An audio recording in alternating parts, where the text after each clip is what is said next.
Muito boa noite, no ar mais uma Ideia Livre aqui na TV Itararé. Ontem, dia 29 de abril, foi a data do nascimento do famoso pintor paraibano Pedro Américo.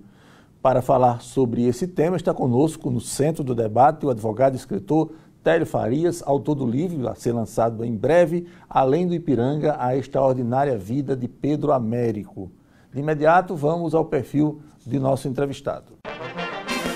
Télio Queiroz Farias é natural de Campina Grande, bacharel em Direito, especialista em Direito Civil, advogado, militante, com atuação em mais de 10 mil processos.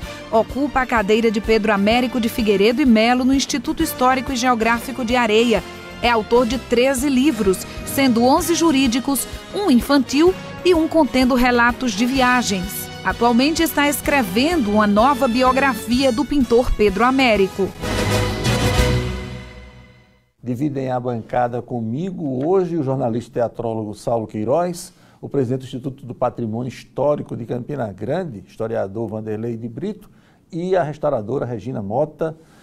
Télio, muito boa noite, prazer em ter aceito o convite da TV Itararé.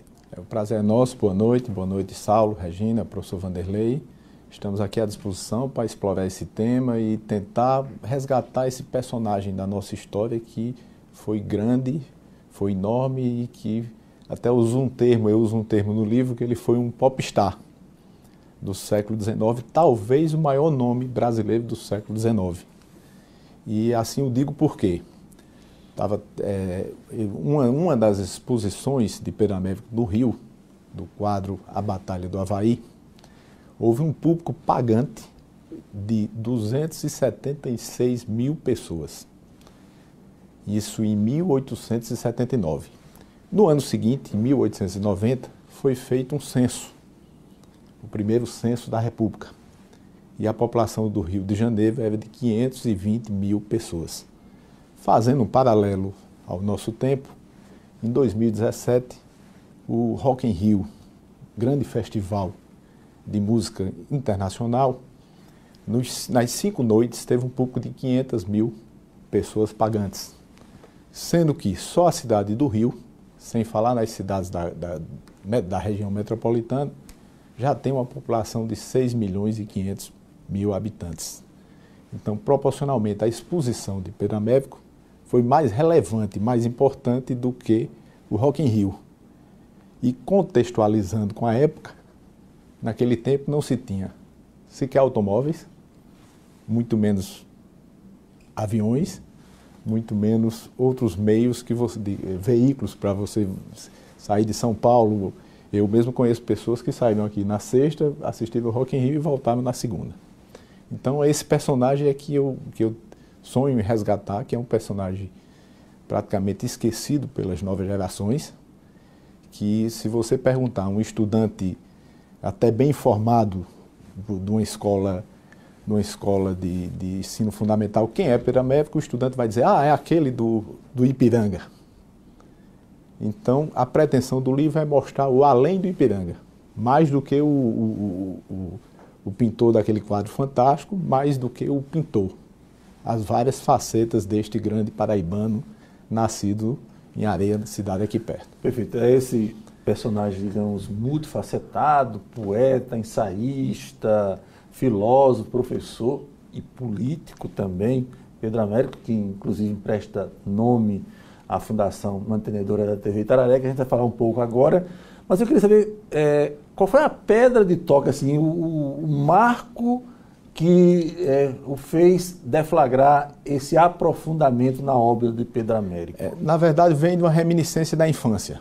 Meu pai advogava muito em Areia, e eu, estudante ainda secundarista, muitas vezes, para acompanhá-lo, ia com ele, que ele ia fazer uma audiência. Enquanto ele fazia a audiência, eu ficava visitando o Teatro Minerva, a casa de Pedro Américo, e comecei a me fascinar por aquele personagem. Um sócio de meu pai, doutor Amorim Vasconcelos, me deu uma plaquete em 1982, eu tinha 8 anos. Nessa plaquete tinha Pedro Américo muito além do que o pintor. E ele começou a falar do orador e a falar da infância. De Pedro Américo teve uma infância absolutamente fantástica. E aquilo me instigou. Aos 14 anos eu estive pela primeira vez em Florença, na Itália. E já instigado por esse início de curiosidade, fui à casa que foi cedida pela Prefeitura de Florença, na Via Mádio 13, que é uma rua que corta o Rio Arno, e visitei o palácio que Pedro Américo utilizou. E lá me impressionei com um fantástico busto desse paraibano, uma homenagem prestada pela prefeitura local, e passei a me perguntar, na Itália esse conterrâneo é tão respeitado, por que na minha terra não? Visitei a famosíssima Galeria Uffizi, que tem uma coleção absolutamente fantástica de Leonardo, Rafael, Michelangelo e grandes nomes, Tintoretto e grandes nomes da pintura, e vi que numa galeria chamada Os Maiores Pintores de Todos os Tempos, tinha um autorretrato de Pedro Américo. E quando voltei à minha terra, Campina Grande, quando voltei ao meu estado, vi que o personagem era um personagem esquecido. Talvez um nome de rua, um nome distante de rua, um nome numa praça, mas pouco debatido, principalmente nas escolas. Inclusive na escola que eu, à época, frequentava. Perfeito. Só contextualizando aqui para o telespectador, Télio é filho do renomado advogado campinense Leidson Farias, e Florença, essa cidade italiana, sobre a qual falaremos um pouco mais à frente, foi a cidade da fase crepuscular de Pedro Américo. Saulo, muito boa noite. Boa noite. Télio, a minha dúvida é, Pedro Américo me parece que começou muito cedo, né? Então foi um talento precoce também, pelo pouco que eu conheço da história dele. Ao que você atribui, então, essa vamos dizer assim, esse fascínio pelas artes dele? Foi uma coisa que já tinha na família? Era uma coisa que a região favoreceu a ele lá em Areia? Como foi isso? Na verdade, a família dele era uma família que tinha uma tendência artística, mas não para as artes plásticas. A família dele era uma família de músicos. O pai era músico também, né? O pai era músico e principalmente o avô. O avô era Manuel de Cristo Grangeiro de Melo. Era um dos poucos donos de orquestra naquela época. Inclusive tem um detalhe interessante que o avô era pernambucano. E a avó, Ana Xavier de Figueiredo, tinha problemas de saúde respiratórios. E foi recomendado ao avô que ela fosse residir num local de clima mais ameno, mais agradável. Por isso que o avô, que conhecia e fazia praticamente todas as festas da região, Festa das Neves em João Pessoa, festa em Recife, em Fortaleza, em Natal, ele escolheu Areia pelo clima. E aí o pai de Pedro Américo já nasceu em Areia e ele também. Então, a veia artística da família era ligada à música. Todos os tios de Pedro Américo praticamente tocavam um instrumento. Pedro Américo tocava muito bem flauta, piano, violoncelo e violino. Ele dominava várias linguagens artísticas. Várias linguagens artísticas. E em criança começou a desenhar. E há um fato muito relevante que o pai tinha uma bodega em Areia, uma espécie de uma bodega, e ele desenhou uma cadeira numa das paredes da bodega, e a diversão da criança era ficar atrás do balcão, porque chegavam os clientes e tentava sentar naquela cadeira e com um baque... Um 3D antecipado. Outro fato mencionado, visitou Areia um frei Serafim. Esse frei Serafim era caputino, foi uma espécie de precursor de Frei Damião. E ele visitava as cidades do Nordeste e quando ele ia no dia de feira, acorriam a cidade milhões e dezenas de pessoas. E nesse dia disse que tinha 8.000 pessoas em Areia para escutar a prelação do Frei. E o menino começou a desenhar o Frei, Daqui a pouco fez 3, 4 desenhos e os fiéis começaram a... Não, eu quero um também, eu lhe pago, eu lhe dou tanto... E nesse dia, conta-se que ele desenhou mais de 200 retratos do Frei. O Frei sentado, o Frei rezando, o Frei... Já era uma cena de popstar. Já era uma cena de popstar. E apesar que o final dessa aventura não terminou muito bem para ele, porque no último, ele já cansado, fez um desenho, uma traquinagem de criança, um desenho do demônio atrás do Frei. E o Frei soube e foi reclamar do pai e ele terminou nas palmadas. Interessante. Professor Vanderlei, muito boa noite. Boa noite. Prazer em ter conosco. Então, assim, ele foi o precursor também da charge, né? Do cartoon. Eu acho interessante uma coisa com relação a Pedro Américo. ele foi uma pessoa que parece que foi predestinada a ser esse grande artista que ele se tornou. Porque a expedição Luiz Jacques Brunner chegou aqui nessa região, por ao acaso do destino, o desenhista da expedição adoeceu, né? E não tinha mais como se arranjar esse outro desenhista, e informaram ele que tinha esse menino que desenhava bem. Ele chamou o menino, fez uma experiência e tal, e achou interessante, e levou Pedro Américo a todas as suas expedições de campo. Daí talvez tenha vindo também os seus interesses por arqueologia, por uma série de outras ciências também, nesse envolvimento com a expedição científica de Brunner. A questão é o seguinte: Pedro Américo, ele era uma pessoa espiritualizada, ele tinha assim, algum misticismo, ele acreditava que era um predestinado. Em algum momento você viu isso aí, alguma biografia, algum entendimento nesse sentido?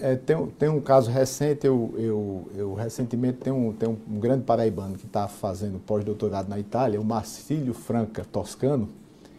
Ele disse que esteve na Itália com um artista plástico chamado Bardi, que era neto de outro artista plástico do início do século, que Pedro Américo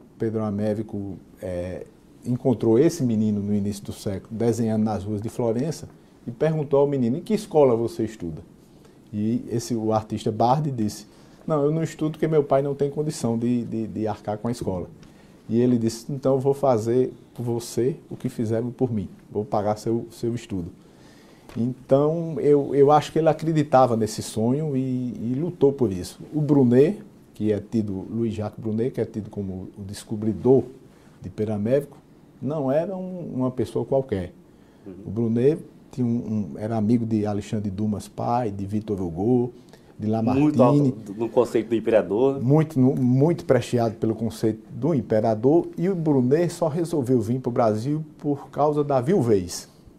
Enviuvou e quis mudar a vida e veio para o Brasil para conhecer a flora, a fauna, a mineração, tentar fazer prospecções de arqueologia. E nessa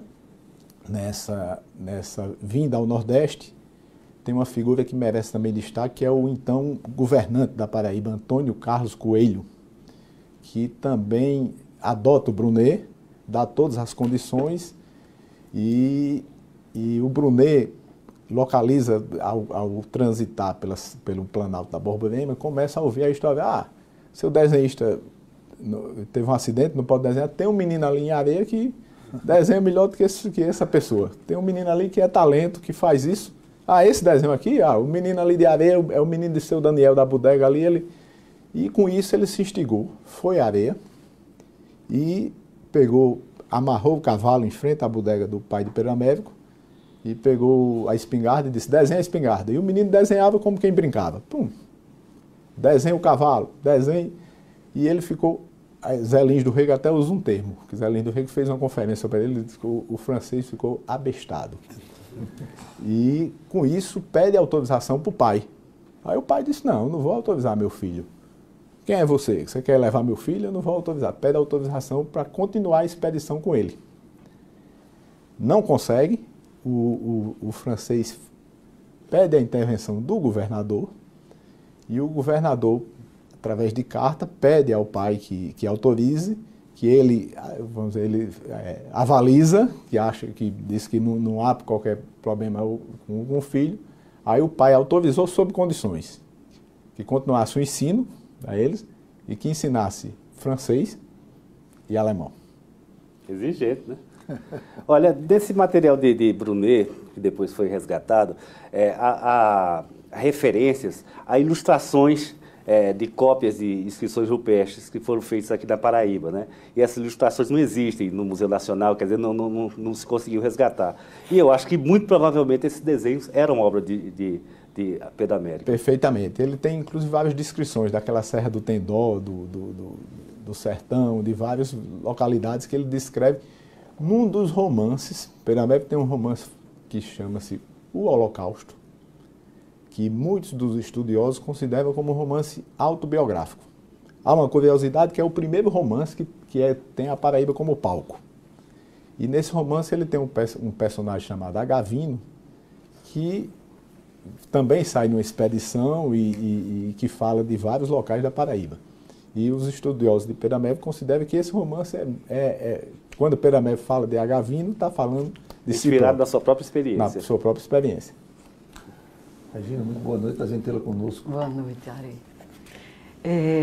Télio, eu queria saber um pouco assim, do teu processo de investigativo com relação às fontes consultadas. A gente conversou um pouco antes e eu fiquei curiosa para saber um pouco em relação à documentação consultada, aos arquivos, que embasam esse teu processo investigativo. Como eu não sou, com a professora, como eu não sou nem historiador, nem arqueólogo, o meu método de trabalho foi meio amador, vamos dizer assim. Mas mesmo assim, para fazer esse trabalho, eu fui 2 vezes a Florença, estive com os 2 bisnetos italianos de Pedro Américo, que estão vivos, são idosos, mas estão vivos, que é Gianpaolo Montese de Figueiredo e Giancarlo Montese de Figueiredo. Fui várias vezes ao Rio de Janeiro, ao Museu Nacional de Belas Artes, à Escola Nacional de Belas Artes, que hoje é um braço da Universidade Federal do Rio de Janeiro. Estive também no Museu de Petrópolis, no Museu Imperial, que tem muita coisa de Pedro Américo, tem o quadro também da Batalha. Imperador. Tem o do Imperador e tem o da Batalha de Campo Grande. Estive no Museu do Ipiranga, estive também na Pinacoteca de São Paulo e na Casa Natal de Pedro Américo e o Museu da Diocese, Museu Regional, que é a Diocese de Guarabira, que cuida, que tem muitas cartas de Pedro Américo e muita documentação interessante. A família, nesse processo, contribuiu com algum acervo, arquivo particular para consulta? A família contribuiu com algumas cartas, com alguns acervos, inclusive com algumas imagens de quadros que eu mesmo não tinha conhecimento, porque Pedro Américo pintou mais de 300 quadros e nós temos conhecimento aqui de entre 100 e 120.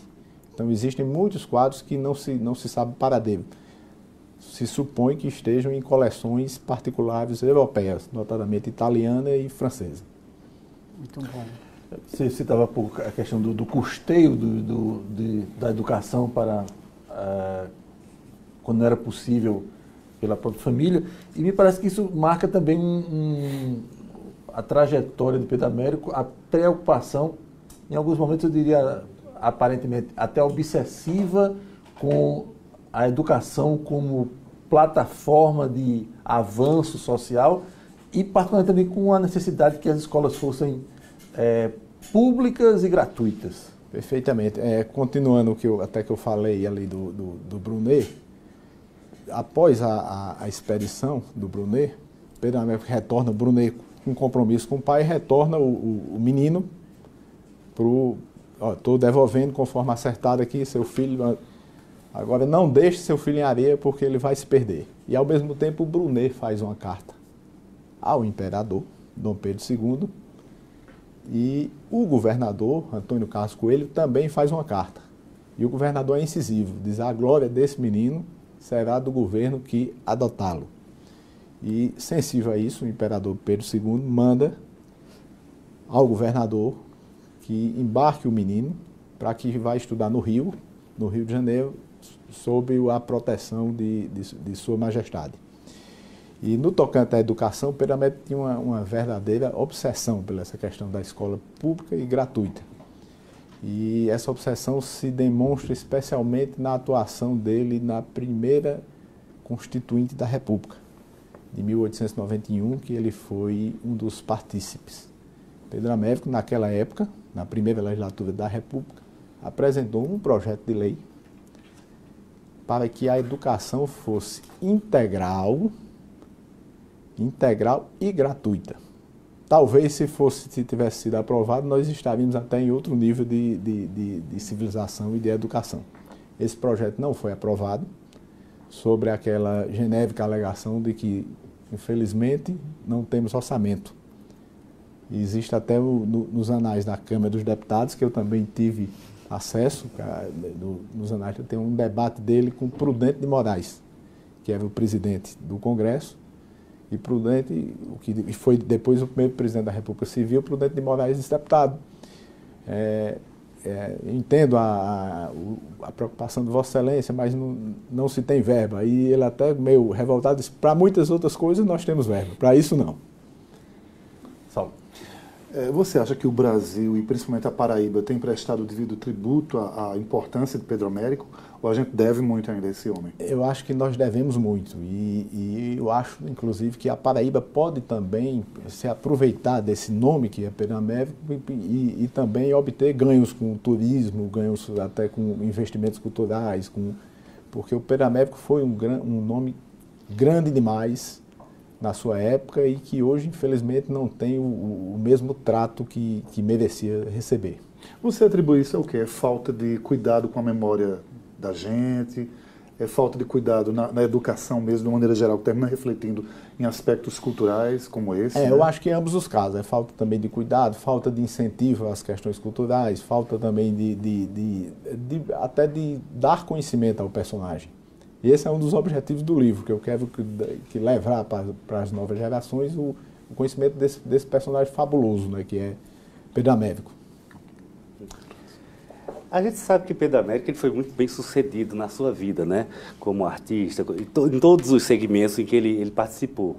Mas também é sabido que isso não foi fácil para ele, né? Ele teve muitas dificuldades na Europa, chegou até a passar fome, né?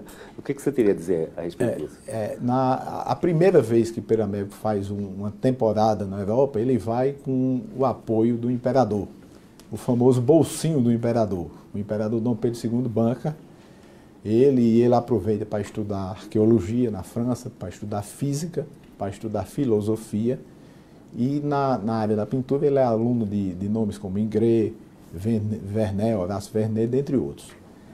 Na segunda vez que ele vai para a Europa, ele pede o apoio ao imperador e o imperador nega. Diz, não posso. E o que é que ele faz? Ele vende uns quadros que dispunha e vai na coragem, no que o senhor dizia, no peito, na raça. E o que é que ocorre nessa segunda temporada? Essa segunda temporada é repleta de acontecimentos interessantes. Inclusive, ele passa fome, vai desenhar caricaturas nos cafés de Paris, nos cafés de Bruxelas, na Bélgica, e tem um episódio muito interessante. Ele começa a vender as medalhas que ganhou, porque na Academia Imperial de Belas Artes, ele ficou conhecido como Papa Medalhas, porque todo certame, toda disputa que tinha, o melhor quadro, o melhor aluno, a melhor proposição, o melhor desenho, ele ganhava medalha de ouro, e ele chegou na França e chegou para um marchand vendendo uma coleção de medalhas, e o marchand desconfiou que aquilo ali tinha sido produto de roubo. E chamou a polícia e Pedro Américo foi preso. Foi preso e criou-se um impasse que só foi resolvido quando o embaixador do Brasil na França foi à delegacia para esclarecer. Não, ele é um artista brasileiro e essas medalhas é dele mesmo. E a venda dessas medalhas é lamentada, porque com isso não se sabe o paradeiro delas e foi exatamente a necessidade que ele teve para poder até mesmo sobreviver. Ele vendeu para sobreviver. Eu acho que esse trabalho que você está fazendo é muito interessante nesse aspecto, de que você vai buscando entre linhas, vai buscando bastidores da vida dele, e as pessoas talvez simpatizem mais com o personagem, sem ser aquela coisa tão pragmática, né? Então você vai buscando essas minúcias. Eu sei que você tem uma curiosidade muito interessante que relaciona Brunet com Mona Lisa. Na verdade não é Brunet, é Pedro Américo. Esse palácio que eu visitei aos 14 anos e depois retornei na Via Maggio, em Florença, ele se chama Palácio Michelozzi. É um palácio que foi construído no século XVII. E esse palácio foi construído, para construir esse palácio foram destruídas duas casas. Uma das casas, a casa da esquerda de quem está em frente ao palácio, era a casa que residiu a Lisa Gherardini, que vem a ser a Mona Lisa, que se consagrou nas mãos de Leonardo da Vinci, que era o artista predileto de Pedro Américo. E outra coincidência com a Mona Lisa é que quando foi começar a pintar o quadro A Batalha do Havaí, que mede 11 metros por 4, a Prefeitura de Florença retirou os livros da biblioteca do convento de Santa Anunciata, porque era o único local que a tela cabia. E nesse local é onde se encontra enterrada a família da Mona Lisa, da famosa Gioconda, com seu esposo, o Giocondo. Então, essas coincidências talvez sejam e Leonardo da Vinci também existem vários ensaios de Pedro Américo falando sobre a história de Leonardo da Vinci, que era um personagem que apaixonava, que ele era apaixonado por esse personagem que é um grande nome da Renascença. Muito bem. Eu queria me acostar à sua ideia de que ele é realmente um artista, uma pessoa genial, né? Se a gente pega a historiografia da arte brasileira, nessa primeira metade do século XIX, os historiadores vão trazer como referências da pintura brasileira o Pedro Américo, o Vítor Meirelles e o Belmiro de Almeida. E somando, complementando essa tua fala da passagem dele pela Academia Imperial de Belas Artes, o que a gente tem de referência? Debré era professor de pintura histórica.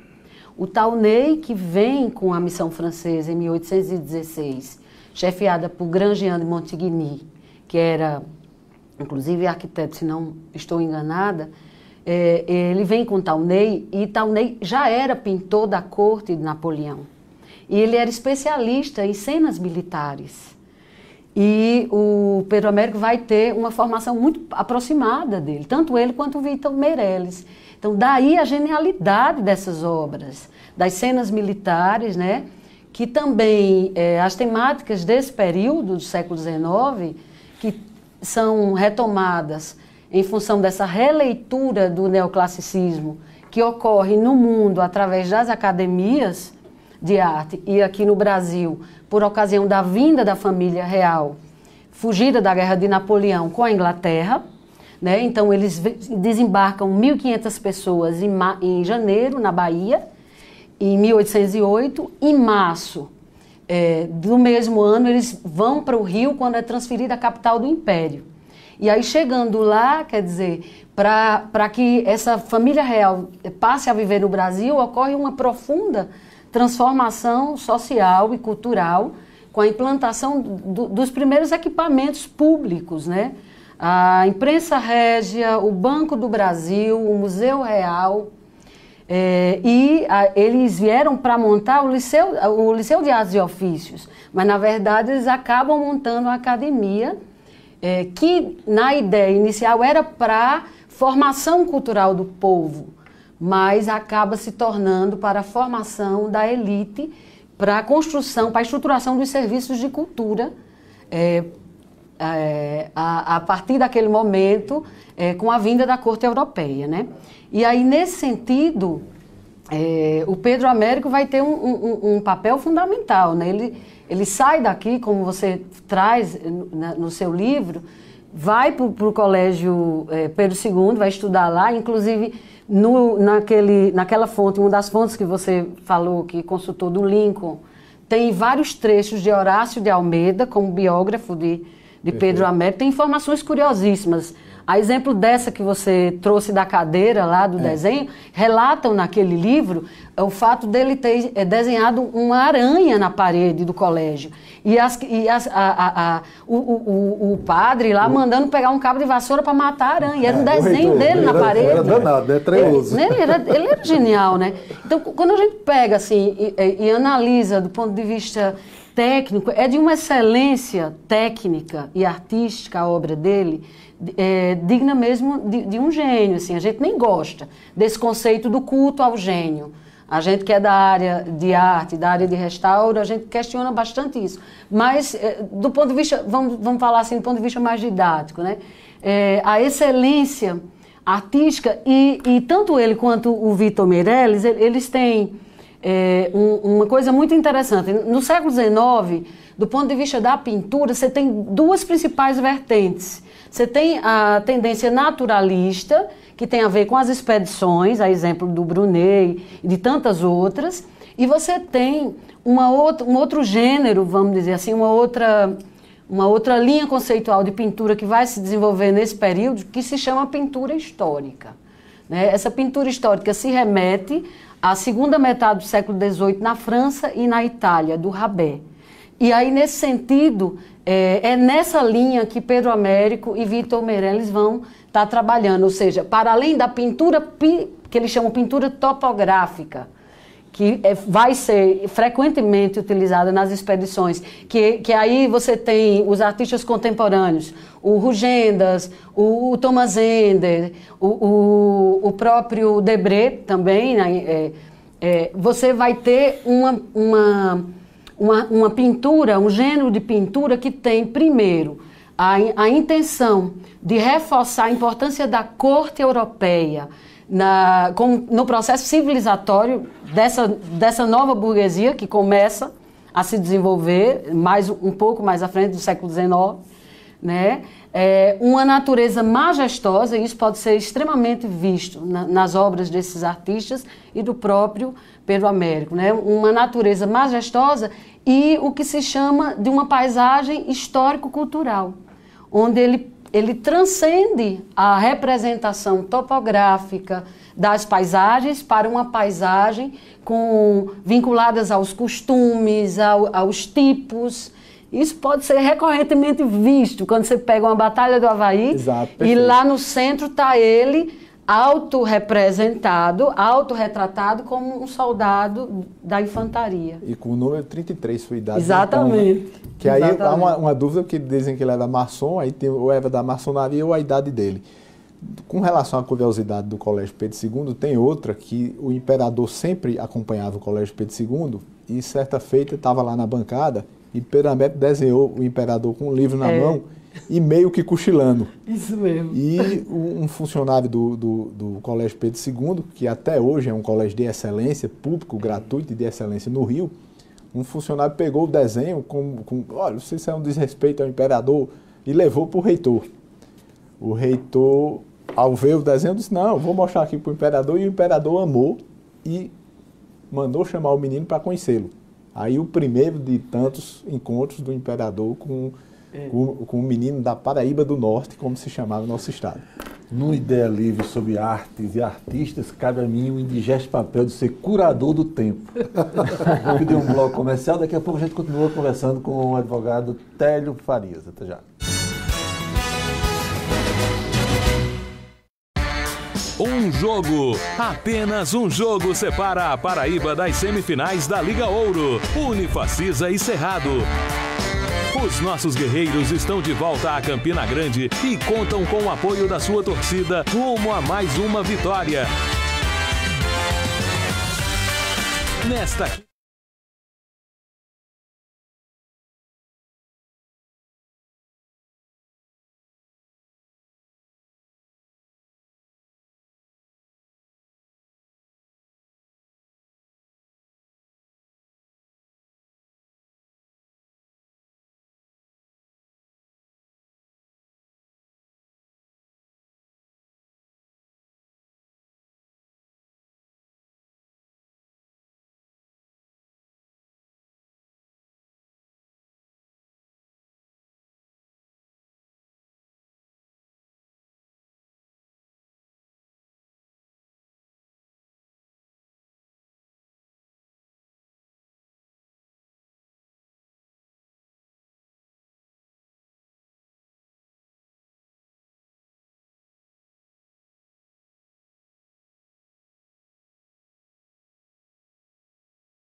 Estamos de volta com o Ideia Livre, entrevistando hoje o advogado Télio Farias, que é autor do livro a ser lançado brevemente, Além do Ipiranga, a Extraordinária Vida de Pedro Américo.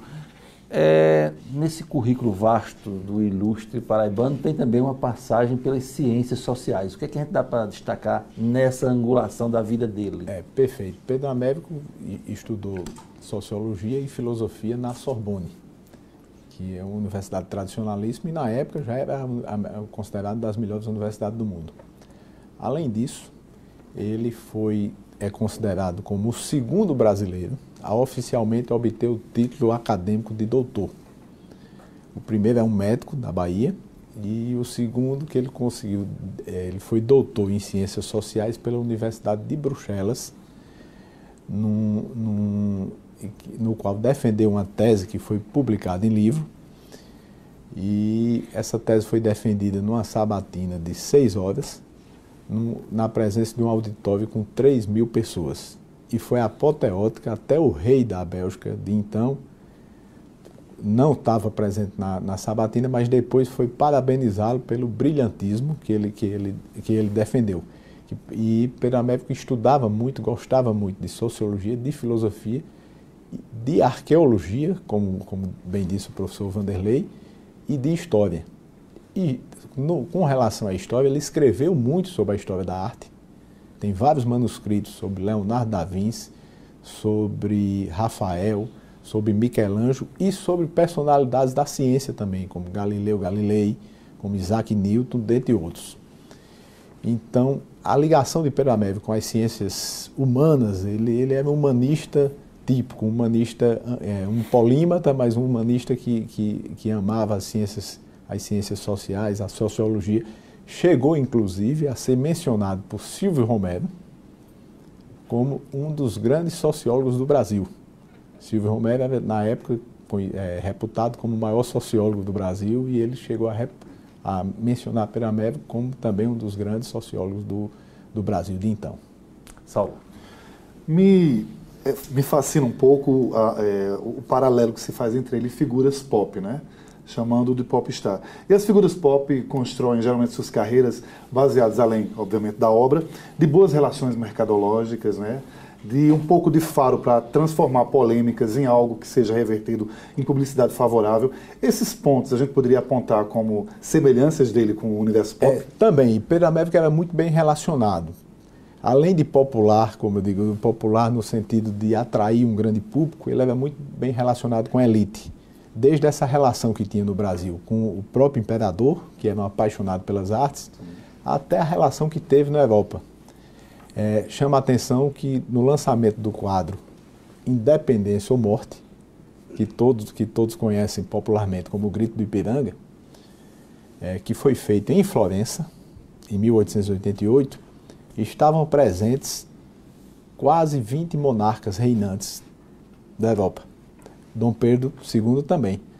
Mas Sua Majestade, o Imperador Dom Pedro II, não era a personalidade mais importante do evento, porque nele estava presente a Rainha Vitória, que na época a Grã-Bretanha era o império onde o sol nunca se punha, porque os domínios ingleses iam de Hong Kong, da Índia, a Jamaica, a África do Sul.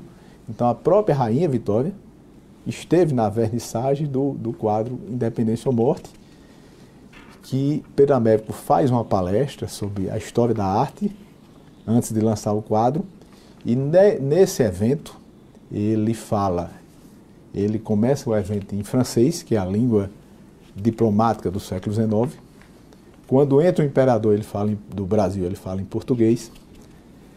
Entra um príncipe da Prússia, ele fala em alemão. Ele chegou a falar em espanhol, e a rainha da Inglaterra, que chega atrasada ao evento, não honrando a tradicional pontualidade britânica, ao chegar ele faz um parênteses no discurso para saudá-la em inglês.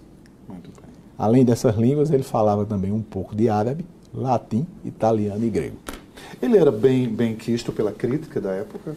Há uma grande controvérsia. A crítica internacional, eu até tenho um capítulo no livro que eu chamo o mais elogiado de todos os artistas brasileiros.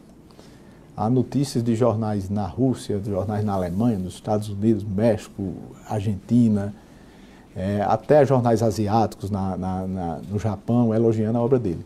No Brasil, há uma controvérsia. Uma parte gostava muito dele, outra parte o criticava. Então, aí eu fiz outro capítulo subsequente como o mais criticado dos artistas brasileiros. E Gilberto Freire, o sociólogo, diziam que essas críticas eram um puro despeito. Até Gilberto Freire falava, inveja ao nordestino, inveja ao menino pobre. A tal da inveja enviesada. Enviesada, Diz que era a inveja ao menino pobre, de um interior esquecido que conseguiu galgar as escadas da fama mundial.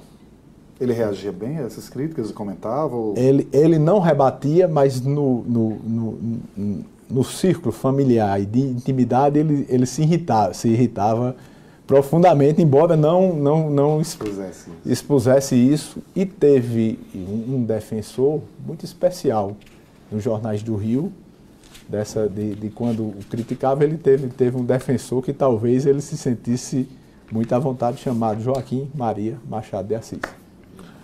Professor. A respeito disso aí, é interessante que tem um texto de Irineu Joffre, né, também do final do século XIX, que ele faz uma crítica exatamente a Pedro Américo, que ele estava para vir ao Brasil, a Paraíba, e ele faz uma crítica exatamente pelo fato de ele nunca ter feito nenhum quadro histórico da história da Paraíba, né, chamando aquele regionalismo para Pedro Américo, que eu não sei nem se ele se fez, acho que não, né? Não.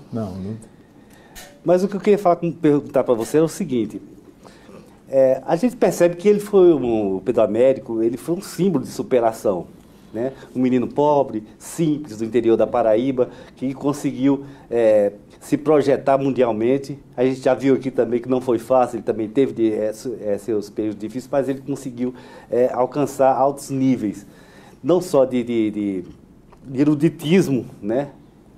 Como de artista, como de uma série de coisas, mas também de cientificismo. Né? O trabalho dele como arqueólogo, que ele foi o primeiro arqueólogo do Brasil, né? Que foi Dom Pedro II que nomeou ele primeiro professor de arqueologia no Brasil, e ele tem um opúsculo muito interessante sobre sambaquis, que é uma cultura ameríndia, né? E ele fez esse opúsculo que eu não conheço, e isso leva a crer que ele fez pesquisas arqueológicas e indígenas aqui. Me parece até que tupinologia também ele se especificou nisso aí.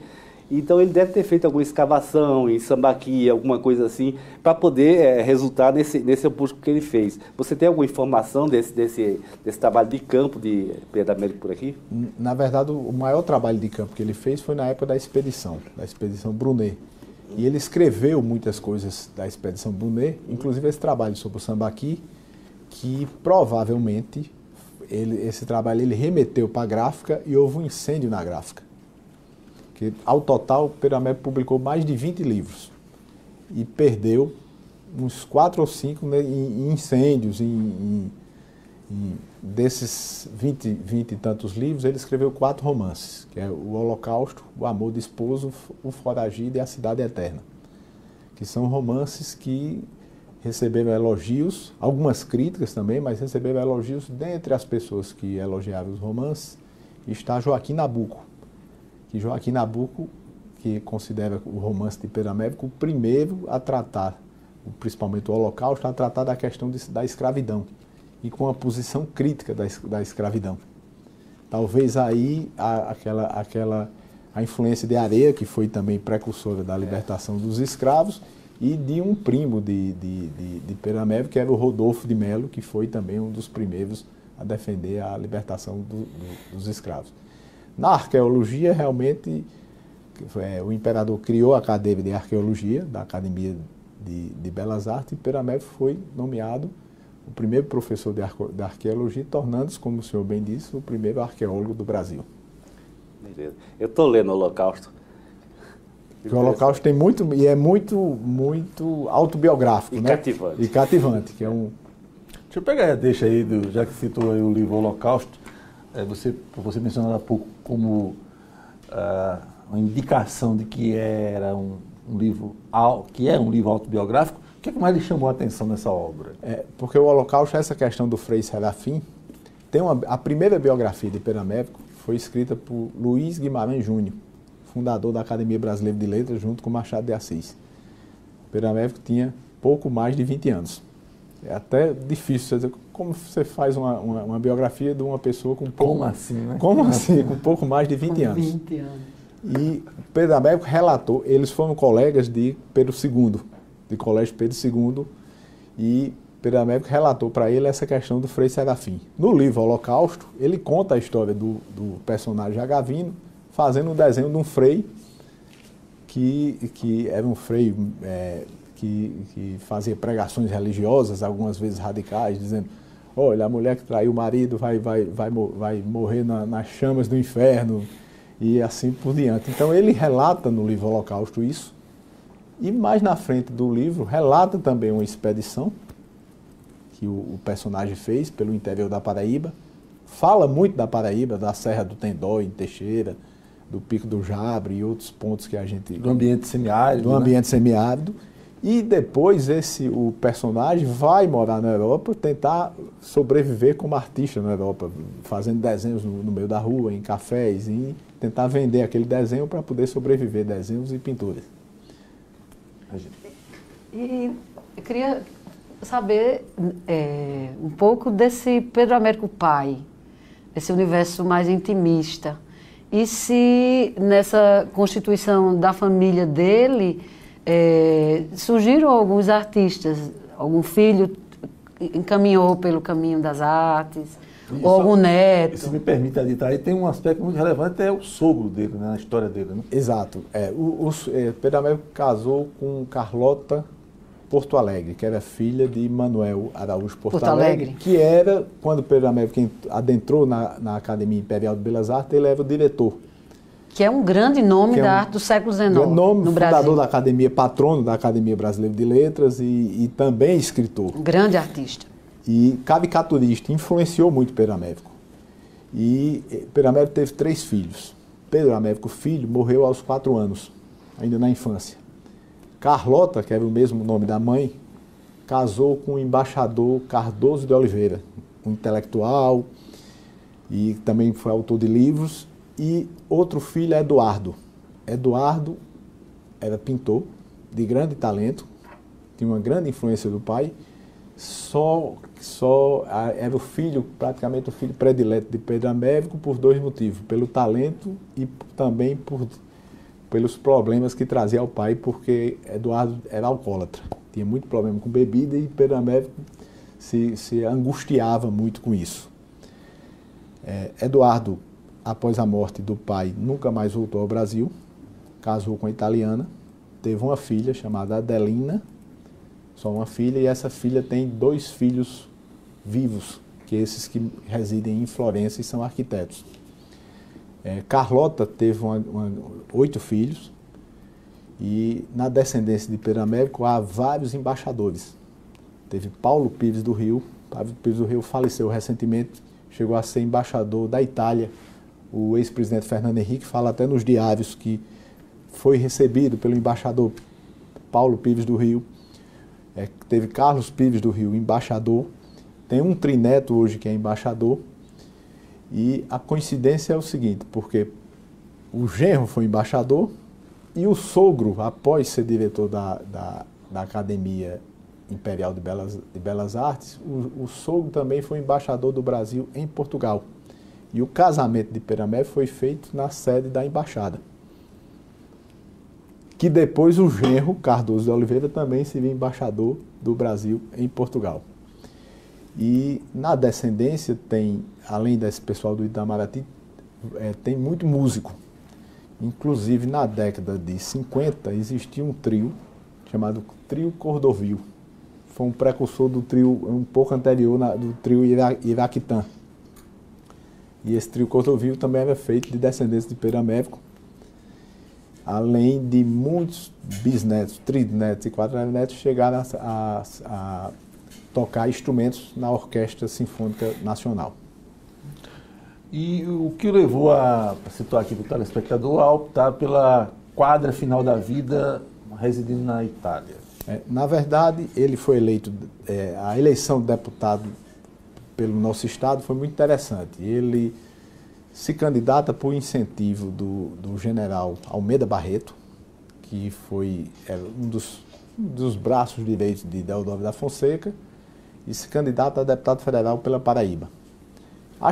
Ele pensava que teria chance, mas surpreendeu-se ao ser o segundo mais votado.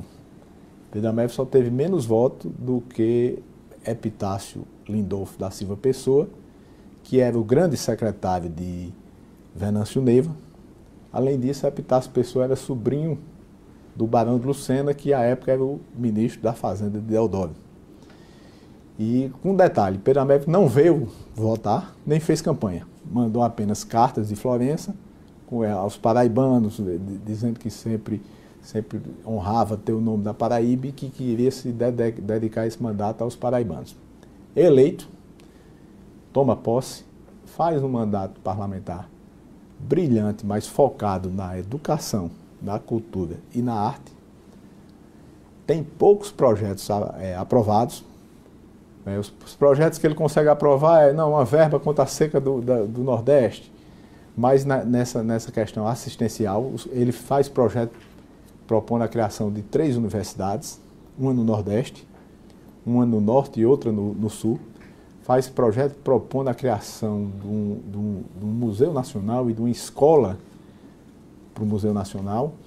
Faz esse projeto da educação integral e não consegue aprovar.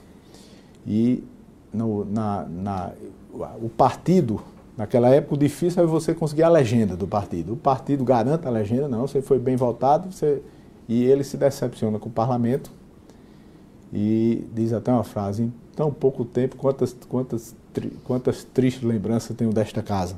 Diz na tribuna do parlamento. E não quer a vaga, diz que não quer ser candidato e se decepciona e volta, estabelece residência no Rio e tenta manter a vida como pintor. Aí é interessante, professora, porque ele também é o precursor da galeria de arte. Ele tenta estabelecer uma galeria de arte no Rio, que é a primeira, considerada a primeira do Brasil, para vender os próprios quadros e de outros. Ou seja, precursor do mercado artístico. Do mercado artístico. Mais essa, né? Imagina. Mas o que é que ocorre? Quando o imperador estava no poder, o imperador tinha uma sensibilidade muito grande para a arte, se protegia e incentivava os órgãos públicos a adquirir essas grandes obras de arte, a fazer encomendas. E a República vem com aquele argumento de não temos dinheiro para isso é menos importante, temos que outras coisas para fazer, e ele começa a ter graves dificuldades financeiras. E depois de algum tempo ele decide estabelecer residência em Florença, que o mercado de arte da Itália, por questão cultural, na época, ele conseguia sobreviver muito bem. E com a avançar da vida, ele começa a ter problemas de saúde e começa a passar por dificuldades financeiras, porque ele vivia como profissional liberal da produção. E no início, em Florença, ele produzia muito e vendia muito. Mas depois foi caindo a produção e ele começa a passar por essas dificuldades financeiras que marcam o seu final de vida. Otélio, você teve acesso a algum documento de punho dele mesmo, assim, de escrito, memórias dele, alguma coisa desse tipo? Memórias diretas ele não fez, mas tinha muitas cartas de memória. Um fato pouco mencionado e absolutamente interessante é que no último ano de vida, ele foi convidado pelo líder político de Belém do Pará, Antônio Lemos. Antônio Lemos era um cara o norte do Brasil, estava nadando em dinheiro com o ciclo da borracha. Antônio Lemos pega Carlos Gomes e cria uma escola de música em Belém. E ele manda uma mensagem para a Câmara de Vereadores de Belém e cria o Instituto Pedro Américo de Artes. Manda um enviado para Florença e diz: quero lhe contratar para você. Vai ser o primeiro presidente e fazer uma escola de arte no norte do Brasil. Ele retorna? Ele aceita, mas não chega a concretizar porque a morte alcança ou abraça no meio do caminho. Pronto, é essa parte. Você, assim como Pedro Américo também, esse trabalho que você vem fazendo, a gente já se conhece, já conversou muitas vezes, esse entusiasmo que você tem, que acaba contagiando no ambiente que você está, eu acho uma coisa fantástica. Eu acho que a gente, quando vai escrever, quando vai fazer um trabalho, a gente tem que também botar nossa alma, botar amor. E isso eu percebo muito no trabalho que você vem fazendo, que eu já venho acompanhando já há tempo. Então, eu queria somente aqui, que como eu já ouvi tantas essas histórias, eu queria que a Regina, o Arimateia e o Saulo pudessem ver a sua narrativa com relação à morte e o traslado dele para o Brasil. A morte de Pedro Américo faleceu em outubro de 1905 e com a avançada da doença ele deixa de fazer as telas e consequentemente está em dificuldade financeira. Ele deixa por escrito que quer ser sepultado na terra que o viu nascer. Pede a família no leito de morte. Quando falece, a família encontra-se em situação, em penúria financeira e não tem condições. Por sorte, o Barão do Rio Branco, que era o nosso chanceler, encontrava-se em Roma. E alertado pelo genro de Pedro Américo, que era embaixador, Barão, estamos com um problema aqui porque a gente quer enviar o esquife para o Brasil, para a terra natal dele. A família absolutamente não tem condições. O Barão do Rio Branco pega o trem, vai a Florença e determina que o Itamaraty assuma todos os custos do traslado para o Brasil. E com a questão de não ter a quem pagar, o Barão do Rio Branco disse, não, eu só tenho como assegurar até a capital, não se chamava João Pessoa, a cidade da Paraíba, e de lá vocês resolvem com o governo, porque eu não faço questão de pagar, mas eu não tenho a quem pagar. E assim é feito, ele vem num caixão de madeira com chumbo e é colocado no vapor. Esse vapor sai de Gênova para o Rio. Chegando no Rio, há um hiato de 4 dias entre a chegada do vapor da Itália e a saída do vapor que iria para a capital da Paraíba. É feito um velório no Rio, no Mosteiro de São Bento, com a presença do caixão. O presidente da República, que é Rodrigues Alves, que foi deputado com Pedro Américo, decreta luta oficial e comparece ao velório. E depois o esquife, o cadáver é colocado no vapor para Paraíba. Chegando na capital, na nossa capital, há uma coincidência histórica. O governador é o Monsenhor Valfredo Leal, de Areia. O prefeito da capital, de Areia. O presidente da Assembleia Legislativa, de Areia. E o bispo, Dom Adalto Henriques de Miranda, também de Areia. O caixão é recebido no porto de Cabedelo, vai para uma lancha que vai até o porto do Capim, por dentro ali do rio, até a João Pessoa antiga de hoje. E uma comissão de parte da família, do Instituto Histórico e Geográfico da Paraíba, vai ao governador. Governador, o Barão do Rio Branco arcou com o custo da Itália até aqui. E Pedro Américo quer se enterrar em Areia e deixou por escrito que é o desejo dele. E o Estado arca com esse custo. E o governador, que é conhecido historicamente como um grande suvina, diz, eu não tenho orçamento para tanto. Diante disso, o Instituto Histórico e a família não tem outra. Naquela época, de João Pessoa para Areia, você ia de trem até uma parte e depois tinha que ir de cavalo. O Instituto Histórico resolve enterrar em João Pessoa, na atual João Pessoa. E que só no centenário... Boa sentença, né? No Boa Sentença. No Boa Sentença. É enterrado só no centenário, devido a uma comissão do centenário presidida por Horácio de Almeida, mencionado pela professora Regina. Horácio, um ano antes, leva a Rui Carneiro. Rui Carneiro, houve aqui uma injustiça histórica do Estado com o nosso grande pintor. Aí o Rui Carneiro, eivado de sensibilidade, disse, não, vamos fazer o mausoléu, que é aquele atual mausoléu que está em Areia, e vamos levá-lo para Areia. E assim foi feito. Mas aí, quer dizer, veio o caixão de chumbo todo direitinho, do mesmo jeito que veio da Europa, ele não tinha sido mexido.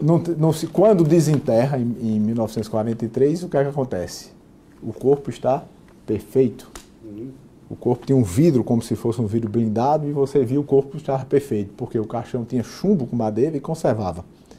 E levam o caixão para Areia, colocam na igreja de Nossa Senhora da Conceição, e alguém de Areia resolve abrir o caixão. Meu Deus. Aí quando abre o caixão, é que aquele ninguém suporta, o pessoal, há relatos, inclusive a Moacir Vasconcelos tinha 14 anos e testemunhou. E depois escreveu, que ele era de lá, escreveu sobre isso, falando que é um cheiro insuportável, e muito provavelmente por causa dessa abertura é que o corpo hoje é que deve estar decomposto, né? Lá vou eu de novo como curador do tempo. Conversa muito interessante, eu tenho concluído a ideia livre. Quero agradecer aos participantes da bancada comigo hoje, começando pelo teatrólogo e jornalista Saulo Queiroz. Muito obrigado pela participação. O presidente do Instituto do Patrimônio Histórico de Campina Grande, professor Vanderlei de Brito, e também a restauradora Regina Mota. Para embalar o seu boa noite, Télio, eu vou incorporar a expressão um pouco do professor Vanderlei, dizendo que salta à vista o seu entusiasmo com esse trabalho que está por vir a público materializado nos próximos dias. E eu queria que você dissesse o seguinte: já se empolgou com algum outro personagem ou ainda muita precipitação da minha parte? Ainda não. Na verdade, eu comecei a escrever, meu primeiro livro foi em 1996, mas um livro na área do direito. Tive até a extrema honra de ter sido prefaciado pelo mestre Pinto Ferreira, o grande pernambucano. E depois eu escrevi vários livros de direito. Escrevi um infantil, com meu filho, e um com relatos de viagem que lancei há pouco, que é o que eu chamo Namastê, Impressões de um Brasileiro na Índia e no Nepal. Aí, Pedro Américo foi meu primeiro personagem, vamos dizer assim, mas é um negócio fascinante essa biografia, porque você começa pesquisando, na verdade, que eu comecei a escrever querendo escrever um ensaio, algo assim, e fui descobrindo uma coisa, outra, e assim terminei com um livro relativamente volumoso. Obrigado pela entrevista. Eu que agradeço. Agradecimento derradeiro ao telespectador, marcando um próximo encontro, um novo Ideia Livre, terça-feira que vem, 10h15 da noite, logo após o Jornal da Cultura. Até lá.